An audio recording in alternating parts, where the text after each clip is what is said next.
The first new attraction for Knott Scary Farm 2021 has been announced. We go into speculation about that and many other things coming up.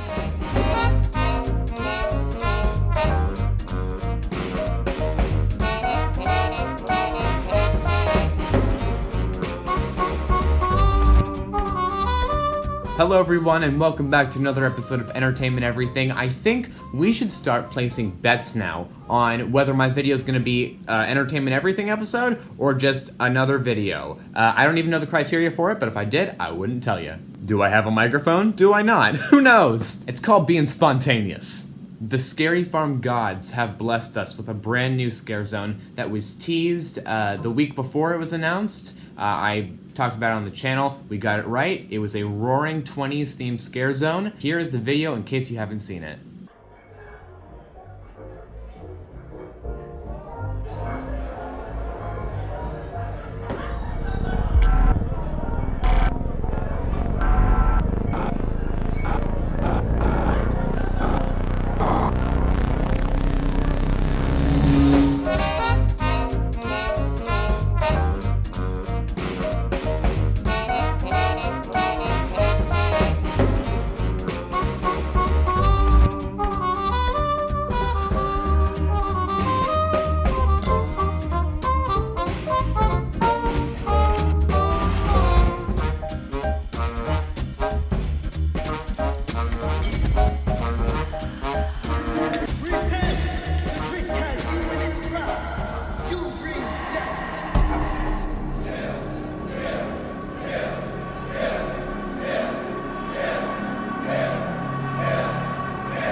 That's right, everyone, the Gore-ing 20's. Now here's the description that Knott's posted on social media.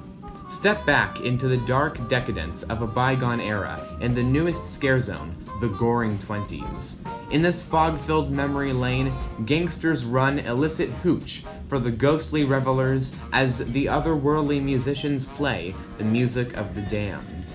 Tell the bouncer the secret password, and you'll have the time of your life, for as long as it lasts. Very good stuff. So this is really exciting. We have a brand new scare zone. I think this is a great trailer. It picks up right where the last one left off, with the conductor at the Blind Tiger door next to the Walter Knott Theater. I got it right this time. And then about halfway through, there's someone protesting Reject the Devil's Elixir with the sign that we saw in the last promo. And things turn dark. Someone is stabbed.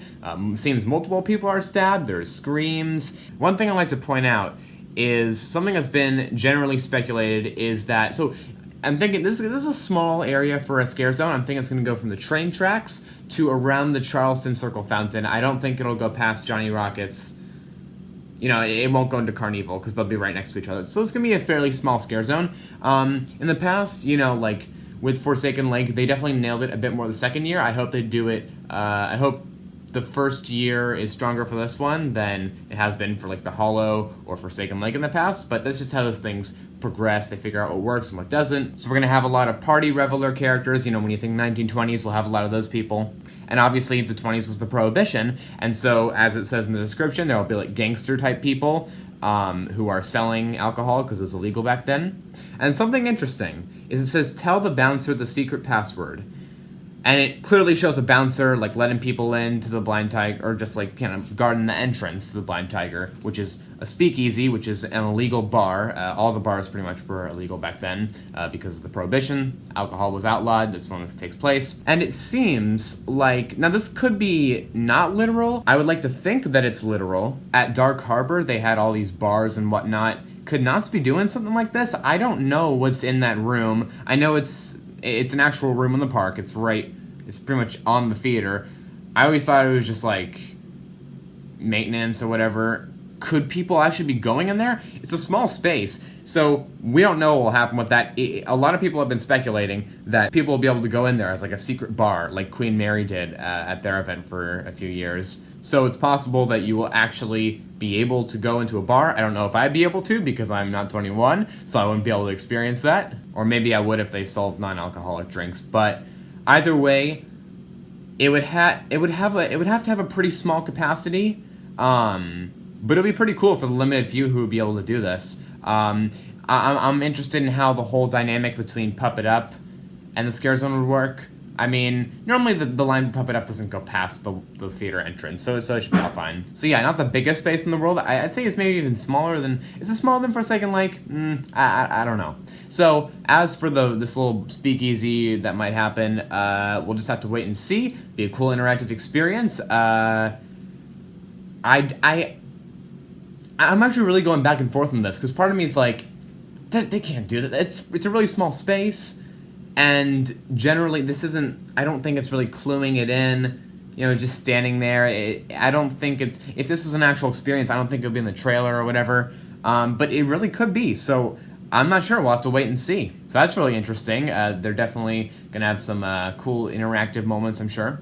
They're definitely going to go all out with the characters and the backstory and whatnot. And speaking of backstory, you know, this whole trailer is very general at first glance, obviously, but there's obviously something going on here, some backstory, and we get that from one shot in particular. Now, this is the most we have on clues as of what the deep backstory of the Scare Zone is, because obviously it's Roaring 20s and there's gangsters and all that, but what's the deep story about what's really going on here? And we get that from this one shot here of the newspaper. This is right after things start going crazy. Someone gets stabbed and there's people drunk, and not an environment I'd like to be in. There's people chanting kill, and then in front of the blind tiger we get a close-up of this newspaper, which is the Charleston Circle Gazette. So I think this Scare Zone will definitely bleed into Charleston Circle, which is the fountain, and probably, yeah, like right where the hang time exit is, that's where the carnival will start and the Scare Zone will end.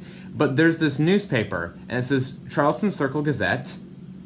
I'll read as much as I possibly can. A weekly newspaper published in the interest of memory lane. Our motto, all the news that's fit to print. And it says, revelers feared dead.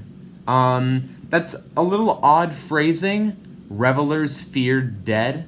It says, chaos and violence erupt from the blind tiger, which is the speakeasy we've been seeing. 23 people are dead and 16 people are missing. It says, chaos and violence erupt from the blind tiger. It's the speakeasy that we've been seeing, this little bar. Aggressive, sadistic behavior linked to consumption of devil's elixir. And then below the picture it says, survivors of the deadly event at the blind tiger blame the devil's elixir, and I don't know what it says under that. Off to the side it says, police station flooded with reports of increased gang violence. Ooh, so I heard this rumor in like early 2020 that there was going to be like a gang-themed maze. This is just a little related to that, so I'd just like to point that out. Who knows, maybe this was going to be a theme at the Mystery Lodge. This is going to be like a Mystery Lodge maze theme or something like that. I heard that someone told me that it would be like a gang-themed maze for the accelerator maze. I don't know about that, but I mean, it's kind of related, so hey, it was kind of right, I guess. It also says out-of-control vehicle meets its end with deadly crash. So, you know, that's as much as I can read for now. But, you know, great times going on with the Charleston Circle Gazette. You know, definitely, yeah, definitely very interesting. So, maybe, so on top of the gangsters and all that, it seems like people are out to kill. I don't know if this is one particular person, a particular group. It seems like it's like a mob thing. It seems like it's a mob of people, just like people can't handle their alcohol, so they're going out and killing people, or maybe there's a deeper meaning behind it, like, I don't know, the newspaper's faking the story, or the newspaper's twisting the story to make it seem like alcohol is dangerous. I don't know. Something I really just love about having one of these videos is we can just look at that, and this is most of the information we're going to get on the plot for now is right here. So that is my speculation for the Scare Zone. I'm really excited for it. I was at this there is definitely an increase in excitement for me at the end of this video recording it versus the beginning. Let me know your thoughts in the comments below. I'm very excited for this season of Scary Farm and the Halloween season in general. It is here, baby. August 1st. We're in the middle of it, baby. Also, a quick update. I have definitely settled on the idea that there's going to be only 8 mazes at this year's event. Obviously, the 3 most new things are going to be the new show at the Calico Mine stage, which I hope still happens. I don't see why it wouldn't at this point. This new Scare Zone and the new maze. Speaking of the new maze, a big top has arisen. Who told ya? From the moment that little tent went up in the back, construction started for the accelerator maze, I said it was going to be a clown-themed maze or something related to Carnival. Pretty easy guess, and a lot of people thought that, but you know, I like to do that.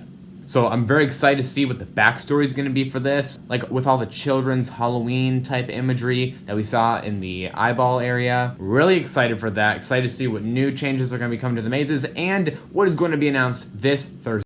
Also, Knott's announced that starting August 2nd, you won't need to make reservations to go to the park, which has been a long time coming now, and so it won't be affecting Scary Farm, as like we won't be having reservations for Scary Farm unless new restrictions are put in place, which at that point just stop talking to me. I hope you guys enjoyed this video. Don't forget to leave a like and subscribe to the channel for more future updates. I will keep you updated. I'm going to be heading to Arizona this Thursday, and I'll be there for 2 more weeks, and then after that, a week, and then I get back to school, and then Scary Farm. So I've been having a fantastic summer, and I still got more content to put out for you guys, so I will see you all later. This is Will Collins, signing off. Bye.